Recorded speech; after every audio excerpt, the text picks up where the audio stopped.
Band madam. మమ్మల్ని గుర్తించినందుకు మీకు ధన్యవాదాలు. మమ్మల్ని పట్టించుకోవట్లే సమాజం. పెద్ద ప్రత్యేకించి ఇంట్రడక్షన్ బేస్ వస్తుంది కదా అని బేస్లెస్ మాటలు మాట్లాడదాన్ని. మీరు చాలా గౌరవిస్తారు, నేనేమో చాలా చనువుగా జోకులు వేస్తుంటాను. ఇదేనా మన కోన వెంకట గారిని ఏమో అనుకున్నాం, ఇంతేనా అని అనిపిస్తారు. బట్ ట్రైలర్ బ్యాండ్ మేళం చూస్తున్నంతసేపు ఇది చాలా fun oriented film, very youth loving film లాగా నాకు అనిపిస్తుంది. బయట అక్కడక్కడ సోషల్ మీడియాలో వీళ్ళు చేసే డాన్స్లు ఇవన్నీ కూడా కనపడుతున్నాయి, ఎవరు తెలియదు అంటున్నారు. చూస్తూనే ఉంటాను.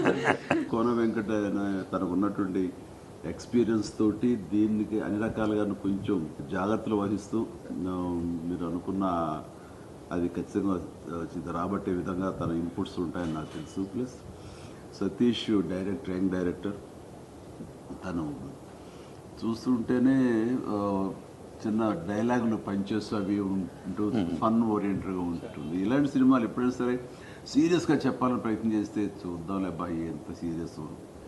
బాగుంది, ట్రైలర్ బాగుంది. అండ్ 26 మార్చ్ వీళ్ళందరికీ నేను ఆల్ ది వెరీ బెస్ట్ చెప్తాను.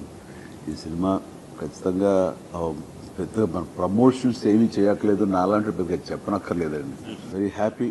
ఇలాంటి చక్కటి సినిమాలు హిట్ అవుతుంటే కనుక ఈ సంవత్సరం శ్రీరామనవమి నాడు రిలీజ్ అవుతుంది ఈ సినిమా. ఆ దేవుని ఆశీస్సులతో, రాఘవ ఆశీస్సులతో పెద్ద హిట్ కావాలి మనస్ఫూర్తిగా.